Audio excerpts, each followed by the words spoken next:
Entonces vamos a continuar, por favor.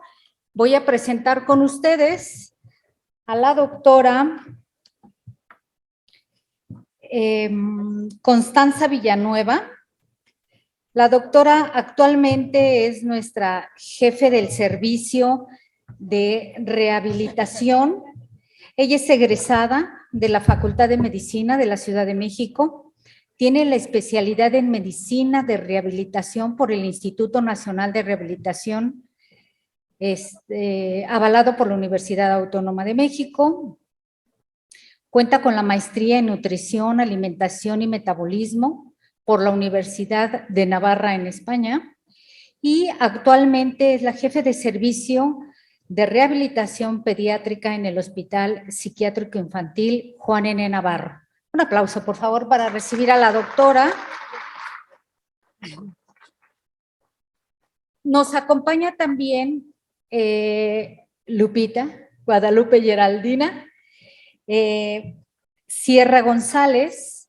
Ella es egresada de la carrera técnica del Instituto Mexicano de Rehabilitación, licenciada en fisioterapia por la Universidad de Puebla. Cuenta también con diplomados en neurodesarrollo, en kinesiología, neurodesarrollo y autismo. Tiene 25 años ya de experiencia y de trabajo en nuestro Hospital Psiquiátrico Infantil. Es supervisora, actualmente es la supervisora del servicio de rehabilitación del Hospital Psiquiátrico Infantil. Adelante, muchas gracias por su presencia. Gracias.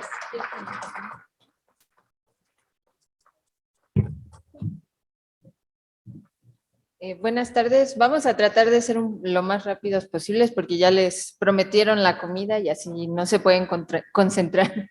Vamos a hablar rápidamente un poco de la importancia de mandar a los pacientes al servicio de rehabilitación y qué es lo que hacemos por allá, porque muchas veces pensamos precisamente solo en terapia física, que es una parte importante, integral, pero abarca mucho más de eso. Entonces, vamos a empezar con con algunas definiciones importantes para uno, tener una comprensión más profunda de qué es la rehabilitación y cuáles son los objetivos. La rehabilitación relativamente es nueva. Antes, pues la gente con cualquier tipo de discapacidad se escondía, o sea, las familias los escondían o los refundían en lugares horribles donde realmente no se les daba un seguimiento. Hasta que de repente, y esto se lo debemos un poco a Hans Christian Andersen con su cuento de Navidad, con el personaje de Timmy, que realmente se empezó a hacer conciencia justo de esto, que tenemos gente con cuerpos rotos y espíritus rotos y no estábamos haciendo nada al respecto. Entonces teníamos gente que perdía extremidades en las minas y pues simplemente era así como, ups, perdón, o que tenían lesión medular después de ir a la guerra, hasta que empezamos a decir, bueno, ¿ahora qué vamos a hacer con estas personas?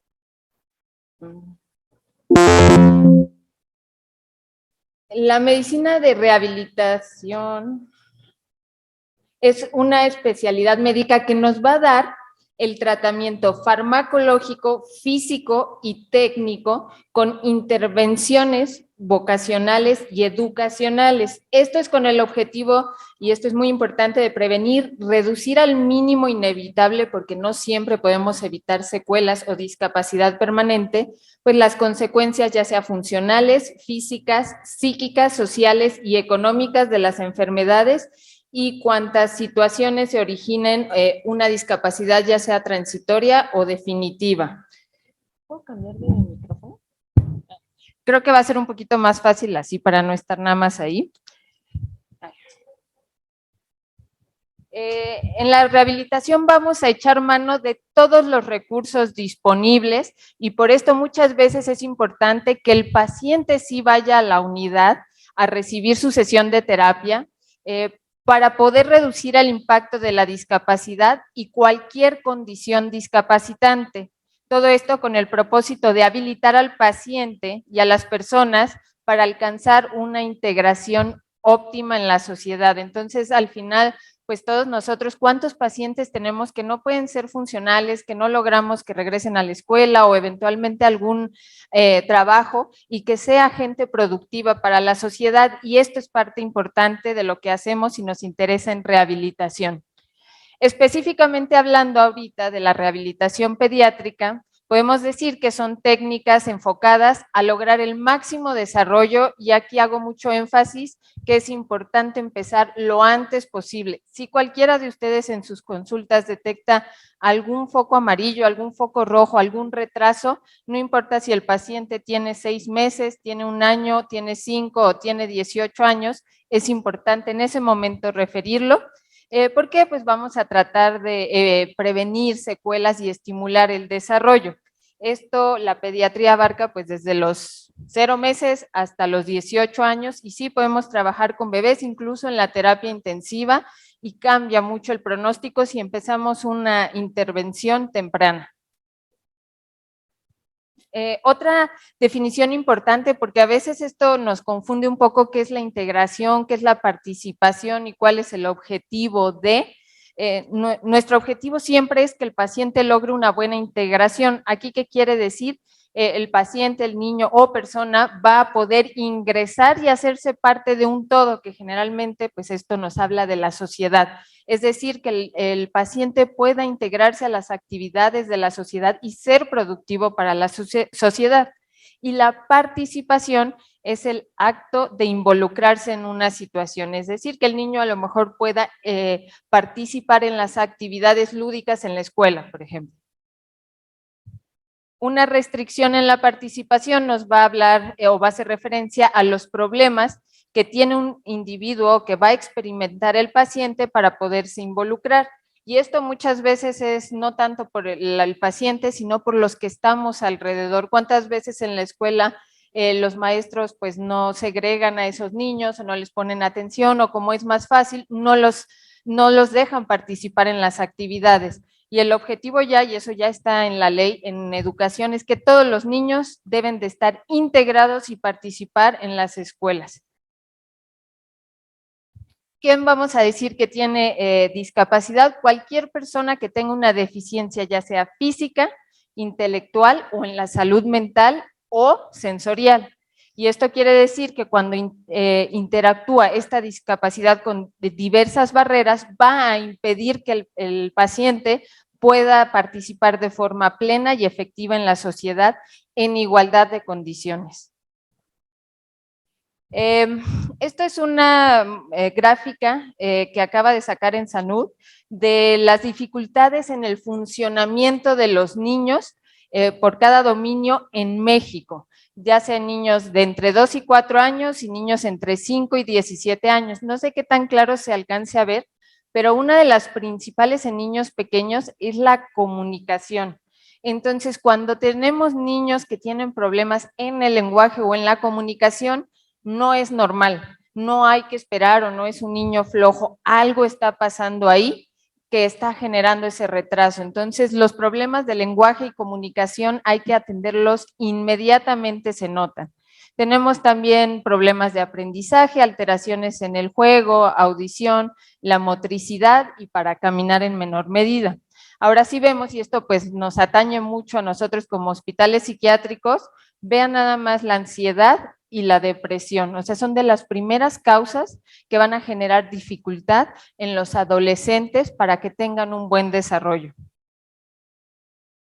Algunos otros diagnósticos frecuentes que van a afectar el desarrollo, la integración y la participación de estos pacientes, pues ya habíamos hablado de la ansiedad, la depresión, el trastorno por déficit de atención, el autismo, trastornos específicos del aprendizaje, del lenguaje, el sobrepeso y obesidad y la hiperlaxitud o alteraciones en el tono y movilidad. Esta parte también es muy relevante y no quería dejarla pasar, sobre el desarrollo infantil temprano. ¿Por qué? es lo que les comentaba previamente, mientras antes empecemos nosotros, mejor va a ser el resultado y mejor va a ser el pronóstico. Si nosotros perdemos tiempo de intervención, ya las secuelas son más grandes, la restricción es más grande, entonces sí perdemos una capacidad de mejorar y de poder integrar a nuestros pacientes. Igual ahora en el 2023, en la publicación de En Salud, las niños y niños habla de este desarrollo infantil temprano. ¿Qué va a ser? Es un proceso continuo y ordenado y tenemos que poner mucha atención en esto porque se va a ver afectado por varios factores que nosotros podemos ir detectando cada uno en nuestra consulta o nuestro seguimiento diario. Idealmente, bueno, los niños tienen que adquirir habilidades tanto motoras como cognitivas y de lenguaje, socioeconómicas y de autorregulación que se van haciendo cada vez más difíciles, o sea, más complejas de adquirir. Entonces, si yo ya desde aquí no lo logré, no voy a lograr una actividad más compleja y no se va a resolver solito. Esto, por esta razón, se incluyó dentro de los objetivos y las metas del desarrollo el buscar un desarrollo infantil temprano.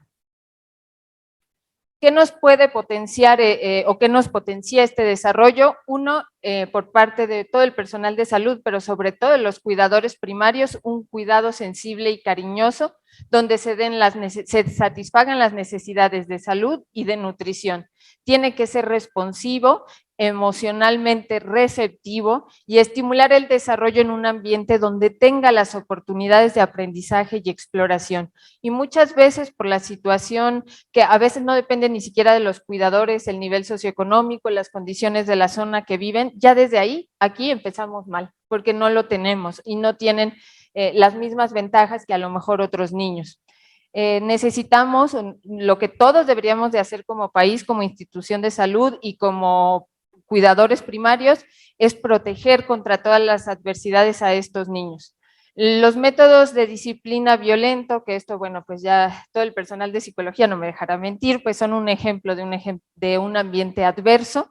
Y aquí, al contrario, pues va a haber un pobre desarrollo infantil temprano y sí podemos perder habilidades por un ambiente adverso.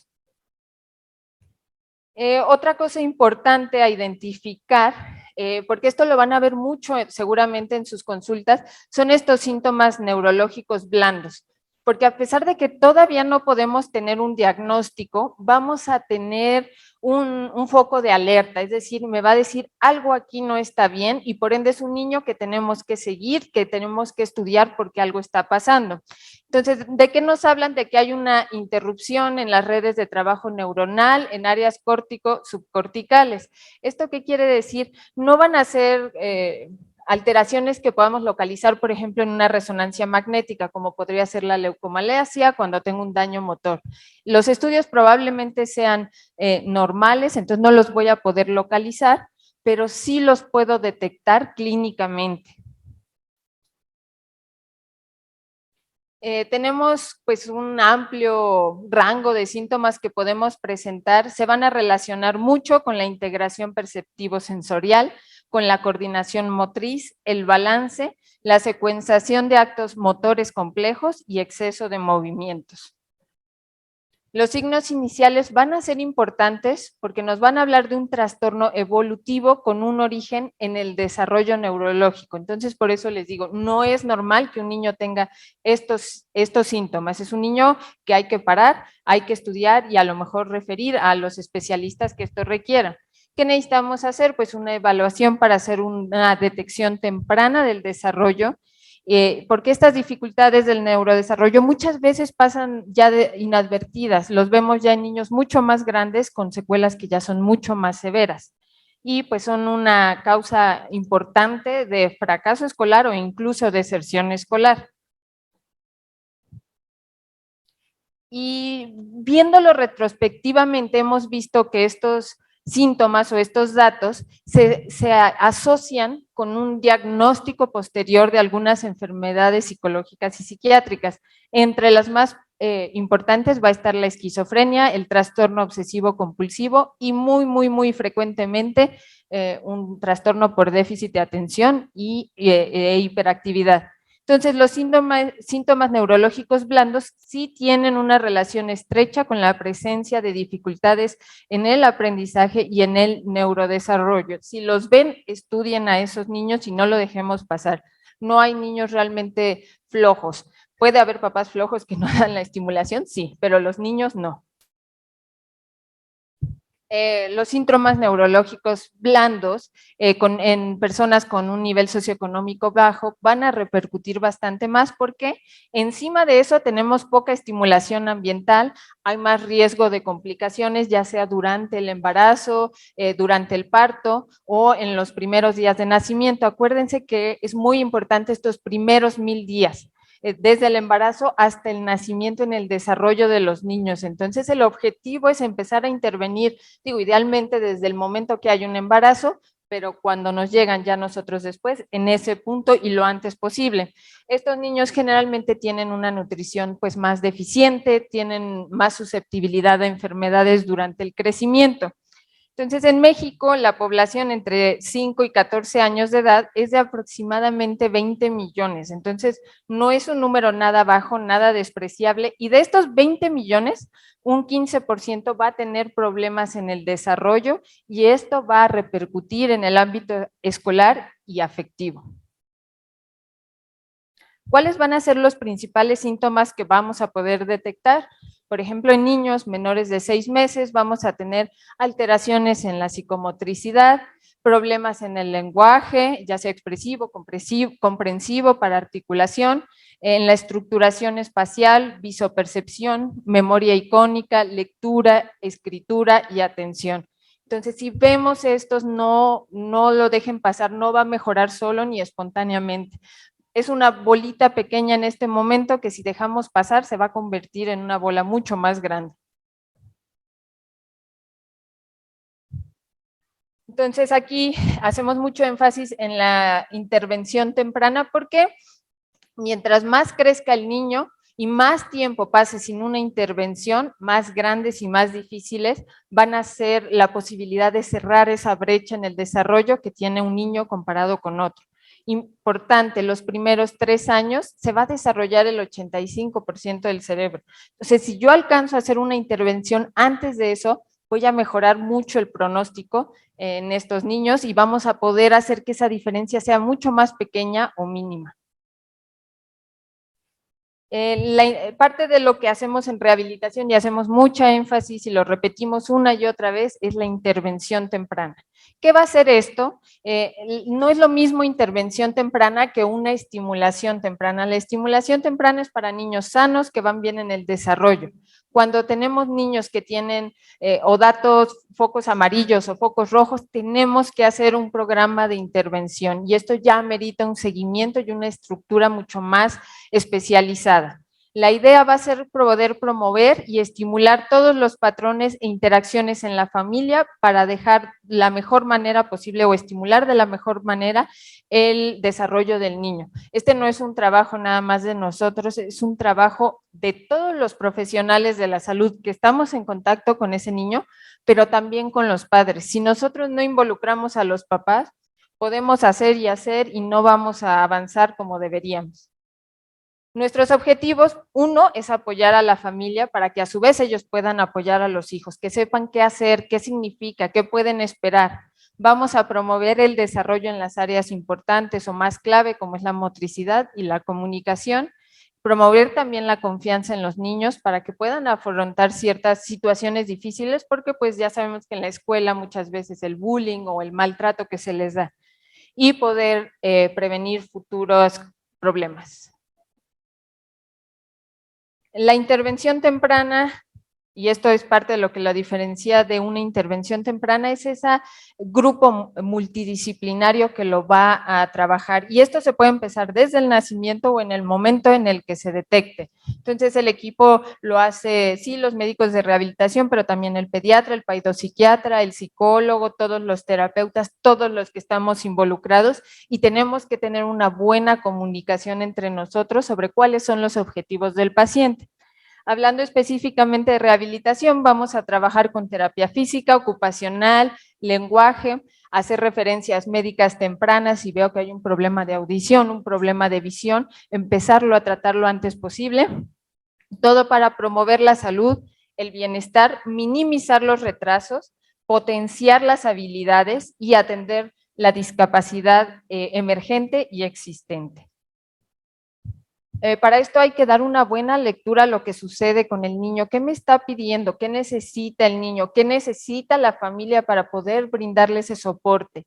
Tenemos que construir una interacción adecuada nosotros con el niño, los papás con el niño, un buen manejo de sueño, alimentación y comportamiento. Vimos que esto es clave para un buen desarrollo. Hacer las modificaciones ambientales que se requieran, esto incluye la escuela, entonces recuerden que el niño no se va a adaptar al ambiente, nosotros tenemos que facilitar que él se pueda integrar, por ende las modificaciones son al ambiente, no al niño. Y bueno, la idea es generar una respuesta adaptativa a las necesidades sensoriales que tenga. Queremos involucrar al paciente en todas las actividades que sea posible, acuérdense, integración, participación, dar prioridad a actividades funcionales de la vida diaria, porque pues, son las prioritarias, las que necesita hacer como el autocuidado y que favorezcan la independencia, enseñar habilidades específicas que requiera de acuerdo a los objetivos de ese paciente. O sea, muchas veces hay que escuchar lo que nos dicen los papás. El problema es que no se involucra con sus compañeros, el problema es que no se queda sentado. Entonces, específicamente para esos problemas o puntos claves, ¿qué es lo que voy a hacer? Obviamente utilizar intervenciones que realmente tengan evidencia, hacer las modificaciones en la casa o en la escuela, y esto pues va a incluir a todas las personas y eso incluye profesores. Afortunadamente en las escuelas ya cada vez son un poco más conscientes de esto y reciben mucho las sugerencias o trabajan con nosotros para poder hacer las adecuaciones para estos niños. En cuanto a la educación, pues sí es para el niño, para los padres, pero también para los maestros. No todos sabemos qué hacer o cómo trabajar. Hay que explicar las dificultades que presentan el niño, que no es un niño que quiera hacer las cosas mal, simplemente tiene una dificultad y no lo puede lograr. No es culpa del niño, es parte de su patología y es nuestro trabajo darle las facilidades para que pueda lograr las actividades. Hay que tomar en cuenta la autoestima del niño, es decir, no le voy a poner a hacer cosas inicialmente que no puede hacer, porque lo va a frustrar, va a bajar el autoestima. Tenemos que hacer un proceso de andamiaje. ¿Dónde voy a empezar? Entonces, pues vamos a trabajar en equipo, la gente que hace integración sensorial, terapia física, psicólogos, lenguaje, neuropediatra, paidopsiquiatra, médico, todo el equipo médico, la terapia de aprendizaje y los terapeutas ocupacionales. ¿Por qué? ¿Qué pasa si hacemos una intervención temprana? Y si no es temprana en el momento que sea, sí vamos a tener una mejoría cognitiva a corto y mediano plazo. Es decir, no vamos a curar, no vamos a quitar el autismo, no vamos a quitar esas dificultades sensoriales o la esquizofrenia o la depresión, pero sí vamos a favorecer un mejor desarrollo si comparamos un niño que recibió una intervención temprana con uno que no. Hay una mejoría en el resultado motor en la infancia y bueno, lo ideal, dependiendo de dónde se localiza el paciente, iniciar en el hospital y continuar al alta. Entonces vamos a tener en cuanto a las habilidades motoras y cognitivas, el apoyo de terapia física y ocupacional. Es importante que sean actividades y movimientos iniciados por el niño. Si yo lo hago todo o son actividades muy pasivas, no estoy haciendo nada. Hay que dejar prácticas de tareas específicas y adaptaciones ambientales para favorecer la independencia. Y en la comunicación, tenemos también una mejoría importante y es un objetivo básico que las transacciones entre padre e hijo sean adecuadas y que se entiendan. Es decir, ¿qué necesita mi hijo de mí? ¿Qué le puedo yo dar? Y que yo como hijo pueda darle a entender a mi papá o a mi cuidador qué es lo que yo necesito. Hablando un poquito más a detalle, ¿qué hacemos en las diferentes áreas en terapia ocupacional? Porque muchas veces lo vemos como, sí es que los van a llevar a hacer pintura o actividades manuales. Sí, las manualidades y la pintura es parte de la terapia ocupacional, pero es muchísimo más amplio que esto en especial. Entonces, ¿qué es la terapia ocupacional en realidad? La terapia ocupacional va a buscar que una persona, ya sea con limitaciones físicas o psíquicas, pueda tener una vida independiente y que valore su propio potencial, hablando mucho de la autoestima.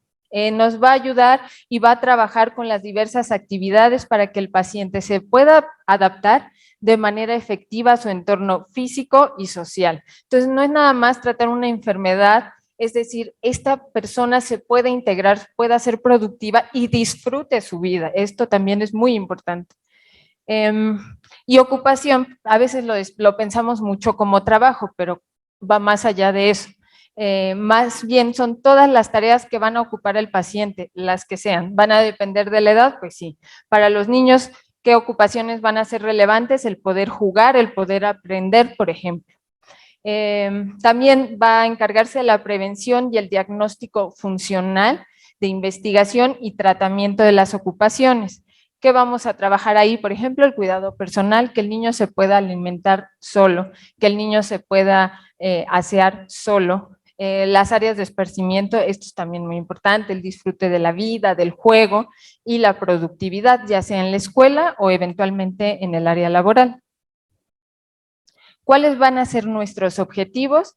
Uno, como siempre, promover el bienestar y la calidad de vida de los pacientes, maximizar la autonomía y el autocuidado, así como la aceptación personal, lograr una reintegración en un entorno social o familiar, promover todas las habilidades y destrezas necesarias para poder desarrollar tareas en la vida cotidiana y una mejoría cognitiva, porque también trabajamos sobre la atención, la memoria, todas las funciones mentales. Vamos a tener actividades y tareas de la vida diaria que vamos a identificar, vamos a organizar de acuerdo a lo que el individuo requiera, de acuerdo pues a todas estas que varían un poco de acuerdo al significado que le da en la sociedad. No es lo mismo trabajar en México que a lo mejor, por ejemplo, en la India. Entonces, estas actividades se les da importancia también de acuerdo a la sociedad. Y la ocupación, pues va a ser todo esto que hacemos literal para ocuparnos de nosotros mismos, y esto incluye mucho disfrutar la vida. Entonces no es solo tratar, es también que esa persona logre disfrutar, porque si el paciente disfruta, también los familiares. Si el paciente sufre, los familiares también van a sufrir. Y bueno, también que eventualmente puedan ser personas económicamente productivas. Entonces, ¿qué áreas vamos a tener? El área de las destrezas de ejecución, los patrones de ejecución, y bueno, todo esto va a ser enfocado para apoyar la salud, favorecer la participación a través de la ocupación. Entonces, vemos que realmente esto es más que solo actividades, manualidades. Las actividades básicas de la vida diaria, las instrumentadas, la educación o trabajo, el juego, el ocio y el tiempo libre, y la participación social. ¿Qué componentes vamos a trabajar? Pues tenemos los sensoriales, que habla de todos los sentidos: tacto, olfato, gusto, vestibular, propioceptivo. En el área neuromuscular, en el área también motora, todo el trabajo de praxias es algo que se trabaja mucho y que tenemos muy frecuentemente con nuestros pacientes. La coordinación, que también es un problema que frecuentemente encontramos.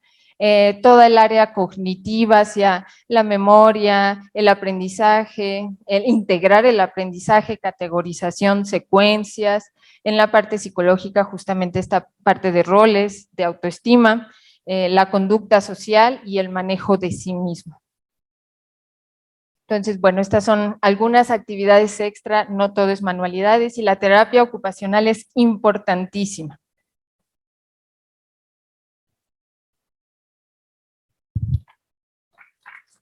¿Con el de abajo? Okay. ¿Con el naranja o con la fecha de abajo? Con la de esta. Ok. Ok. Bueno, buenas tardes. Ya sé que todos tienen hambre y como yo manejo lo que es el ejercicio y la terapia física, todos van a subir los brazos y nos van a saludar. Estírense lo más que puedan, las piernas hacia el frente. ¿Ya despertaron? Qué bueno. Ok. Muy bien, bueno, pues yo les voy a explicar lo que en 25 años llevo haciendo en el Hospital Psiquiátrico Infantil, pero sí les quiero comentar que un día como hoy, hace 40 años, hice mi examen profesional para técnica en terapia física. Gracias. Yo, ¿verdad? ¿Hacia dónde la disparo? Aquí está. Ok, para que me entiendan qué es lo que hago en terapia física, necesito que sepan un poco que es un arte y una ciencia de aplicación de tratamientos por medio de calor, frío, agua, masajes y electricidad. No soy masajista, por lo que ven, porque muchos, eres masajista, ¿no? O huesera, tampoco, ¿eh? Entonces, por ejemplo, el frío con compresas frías o con un pedazo de hielo para aplicar en la zona de dolor. La electricidad usamos lo que son las corrientes diadinámicas que tienen difásica, exponencial, que son para disminuir el dolor o activar los músculos. Y el calor igual puede ser calor superficial o profundo, o por medio del agua lo combinamos, o frío, de igual manera. Entonces, la fisioterapia es un conjunto de métodos y actuaciones y técnicas que tenemos que curan, previenen y recuperan. Porque si bien es cierto lo que está hablando la doctora, que tenemos que trabajar con los niños desde pequeños, nosotros vamos a prevenir a la larga que presenten desformaciones y alteraciones de posturas severas cuando no han sido atendidos a tiempo porque ellos tienen tono muscular bajo, son muy aguaditos, ¿sí? Ok, los objetivos de la terapia física es trabajar el tono muscular, maximizar la función motora gruesa, o sea, conseguir que tengan una marcha casi normal, que brinquen, que salten. Si no lo consigo al 100%, pero sí que lo realicen. La reintegración a las actividades físicas, esto es porque algunos por su debilidad muscular no se integran a las clases de educación física, entonces tratamos de que consigan su tono muscular y que participen dentro de sus actividades. Promoción de sus habilidades y destrezas. No todos tienen la facilidad, por ejemplo, de subir y bajar las escaleras de las resbaladillas de los parques. Entonces, tratamos que con el ejercicio activen y aprendan a realizar todas este tipo de acciones motoras. Y por ende, sí nos da una mejoría cognitiva a través del ejercicio. Bueno. La terapia física, como les decía, es aumentar el tono muscular, ¿sí? El control postural es muy importante, que mantengan una buena postura, que se sienten bien, que a la hora de que estén de pie no estén para un lado y para otro, que esto genera problemas de columna severos, ¿sí? Que tengan una actividad física. Lo que decía, por ejemplo, Jorge, vamos a cambiar el celular porque vayan a fútbol, a basquetbol, a natación, y les quitamos un poquito lo que es la adicción al celular y activamos todo su mecanismo motor de una manera productiva. Otro tipo de juegos puede ser que los lleven a los scouts, los domingos que se dediquen a ir al parque en lugar de que cada quien se siente con su celular, y por ende vamos a manejar también la coordinación y la participación social porque lo van a hacer entre toda la familia. Las habilidades motoras, bueno, son retrasos en el desarrollo, lo que yo trabajo, mayor tiempo para alcanzar patrones maduras, valoración específica para detectar los retrasos. En esta valoración yo pregunto a los papás la etapa que más ubican. ¿Gateó su niño? El 90% de los niños que tenemos, o el 95% dicen, no, mi hijo no gateó, se puso a caminar. Y para esto yo ya entiendo que no solo se saltó el gateo, sino muchas etapas de desarrollo por la hipotonía que presenta. Entonces, tengo que manejar técnicas específicas donde pueda aumentar el tono muscular, ¿sí? Me regreso al desarrollo motor desde que metan manos, se rueden, gateen, caminen hincado, la coordinación motora fina y gruesa, la corrección del ciclo de la marcha, y atendemos también en el servicio alguna que otra terapias especiales. ¿Cómo manejo el tono muscular? Uso técnicas de neurodesarrollo como son la de Bobat, Rudd, Kabat. Por ejemplo, las técnicas de Bobat manejamos muchos pivoteos. La de Rudd es masaje y texturas, ¿sí? Kabat son ejercicios en diagonal. Y manejo, y Doman y Delacato manejan patrones de gateo muy fabulosos, pero que estos implican que hagan coordinación. Ustedes recuerdan, por ejemplo, también manejamos técnicas para la apertura de la mano y liberen el pulgar, porque a pesar de todo, hay niños que los pongo a gatear y ya tienen 8 años y gateando todavía me atrapan el pulgar. Entonces tengo que hablar y comunicarme con trabajo social, digo no con trabajo social, no, con ocupacional, para que ellos me apoyen también a la liberación del pulgar y a la apertura de la mano. ¿Sí? En el gateo tengo que fijarme que gateen de manera cruzada, porque el primer gateo y el patrón que hacen es gatear con la mano derecha y el pie derecho, y posteriormente ya hacen un patrón cruzado. Entonces, todos esos ciclos yo los voy trabajando, así como el patrón de príncipe, que es este, que por haberse salteado el gateado ya no tienen un patrón de príncipe y ponerse de pie. Y los niños, lejos de hacer sentarse en el suelo, a ponerse en 4 puntos, en posición de príncipe y de pie, se avientan. Y ya nos tocó tener un niño que se fisuró la rótula por andarse aventando y no tener este patrón neurológico de realizar la actividad motora. Y igualmente tenemos niños de 5 años que a la hora que se sienta todavía se sientan como bebés con una gifosis. Entonces les falta reforzar todo el desarrollo de bebé, y yo lo que hago es regresarme con las técnicas que les he comentado. También yo sí hago patrones repetitivos, pero también trabajo en un todo, ¿no? Combino muchas cosas, el trabajo con pelota, el balanceo para la estimulación vestibular, ajá. Y bueno, también trabajo lo que es la prevención de las alteraciones de postura. Y tengo diseñada una rutina específica para los niños en la que puedan corregir todas sus alteraciones de postura. Trabajamos con el uso de otro tipo de materiales para poderlo hacer un poco más dinámico. Como, ay, no sé qué le hice. Ok. Lo que es la coordinación, ¿sí? Hacemos circuitos con lo que tenemos, ¿sí? Por ejemplo, este circuito lo hice, sí, ya me di cuenta. El circuito de aquí lo hice específicamente para el gateo, el arrastre, y lo hago que lo hagan hacia el frente y en reversa.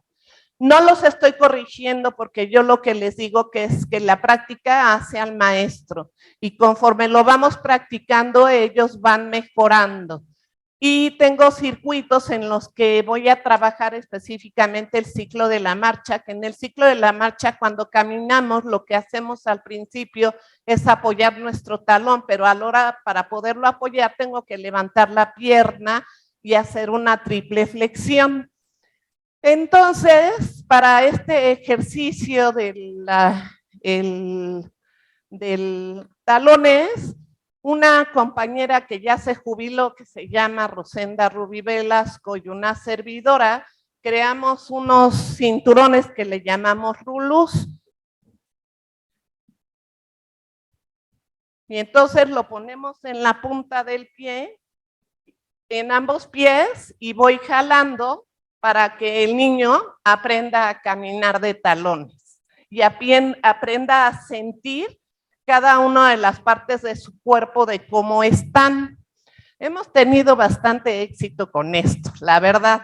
Posteriormente, para que ellos hagan la triple flexión, se los pongo en la rodilla y voy jalando para que levanten la pierna, aunque también les tarareo la marcha de Zacatecas y les digo que están en la escolta. Y ellos, todos, yo creo que de aquí dijeron que querían estar en la escolta, ¿no? Entonces, para ellos es un orgullo que por lo menos ahí les canten la marcha de Zacatecas y hasta coordinan las manos inconscientemente.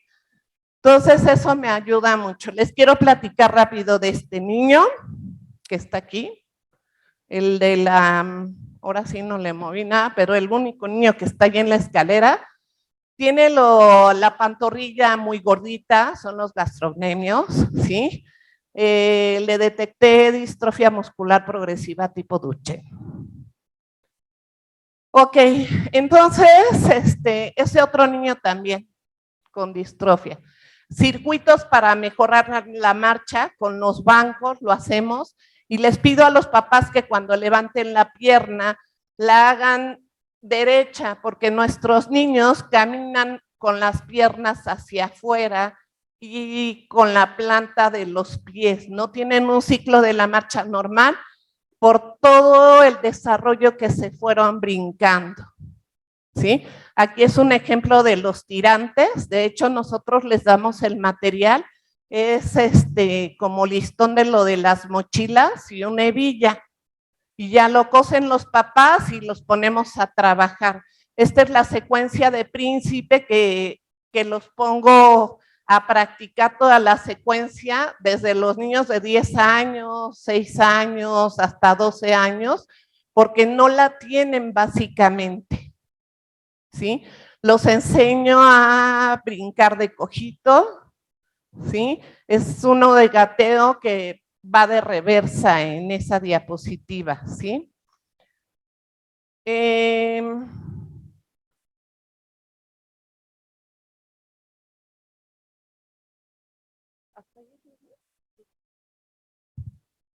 Bueno, pues los dejo con la doctora. Faltó el de tratamientos.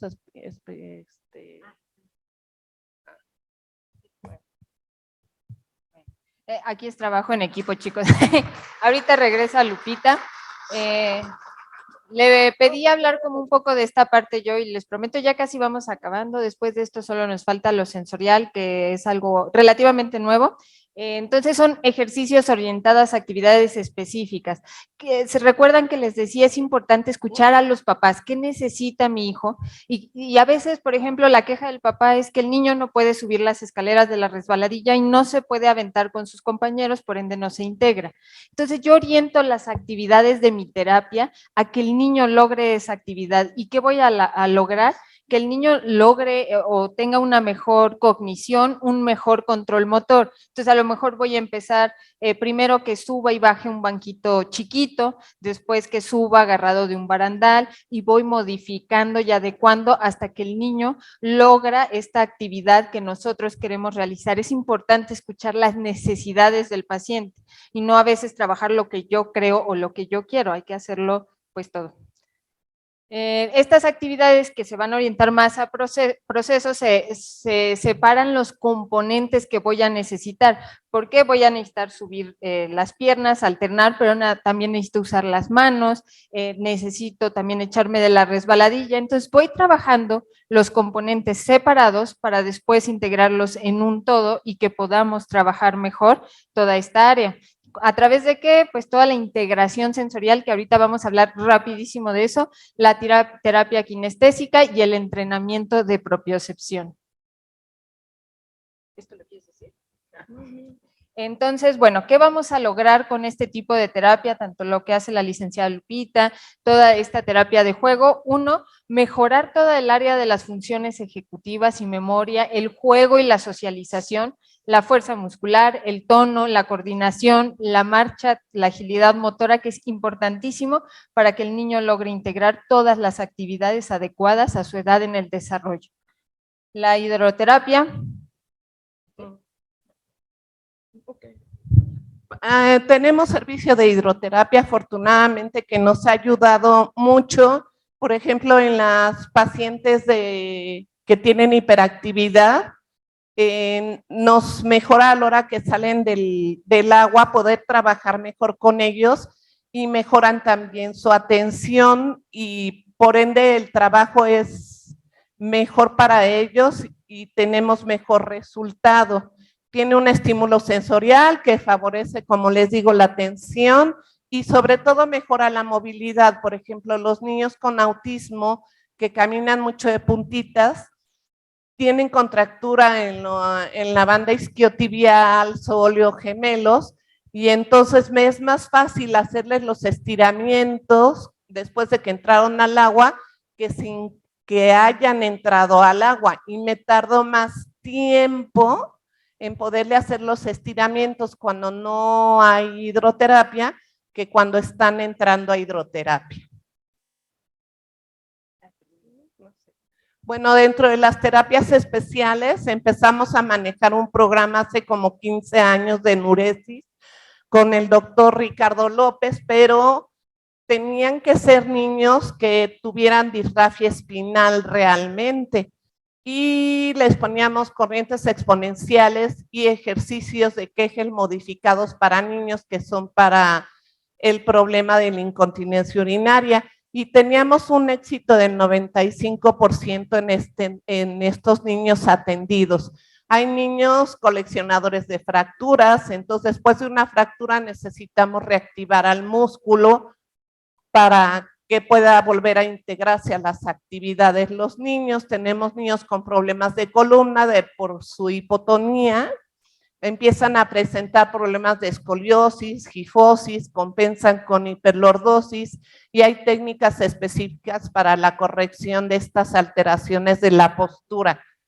Y como les mencionaba, pues nos han tocado niños con distrofia muscular y son terapias especiales. Por lo regular los niños los vemos en grupo, pero estas terapias las vemos en individual. Y les prometo ahora sí para terminar, vamos a hablar un poquito de la terapia de integración sensorial, que acabamos afortunadamente de abrir un área aquí en el Hospital Juan N. Navarro. Más o menos, la terapia sensorial es súper divertida, entonces quiero que me digan, ¿alguien de aquí sabe a qué se refiere esta terapia sensorial? ¿Qué es una terapia sensorial? ¿Qué han escuchado? ¿Qué objetivos hay? ¿Nadie? Sensaciones, tiene mucho que ver, por supuesto. Integrar los sentidos, excelente. Y eso habla de todos los sentidos. ¿Alguien más por ahí?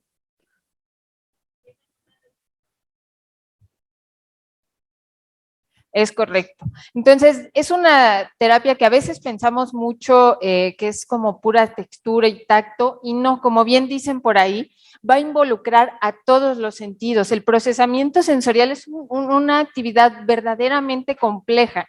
Imagínense la cantidad de información que recibimos constantemente de todos y cada uno de nuestros sentidos. Olfato, gusto, tacto, y todo eso lo vamos a tener que integrar en un todo. Es como un rompecabezas de 1000 piezas a lo mejor.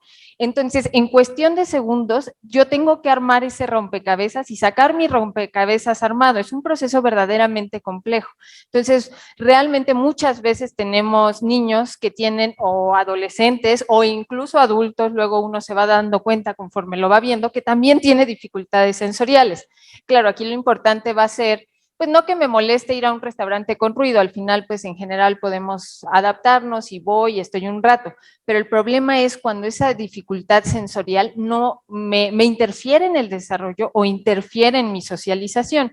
Y la idea es ir generando herramientas que me permitan adecuarme a estos estímulos o poderme integrar. Incluso nosotros muchas veces aplicamos diferentes herramientas sensoriales porque hemos visto qué es lo que nos funciona. A lo mejor ahorita ya se están durmiendo y ya es hora de la comida y tengo hambre, entonces, ¿qué hago? Ay, pues me meto un chicle para poner atención, porque esa masticación realmente me activa. Como lo vemos a lo mejor en niños con autismo, les encanta comer cosas crujientes y con eso se regulan. Entonces, así como nosotros vamos detectando esas necesidades sensoriales, hay que detectarlas en los niños para poder intervenir, porque ellos solitos pues muchas veces no saben ni qué es lo que pasa.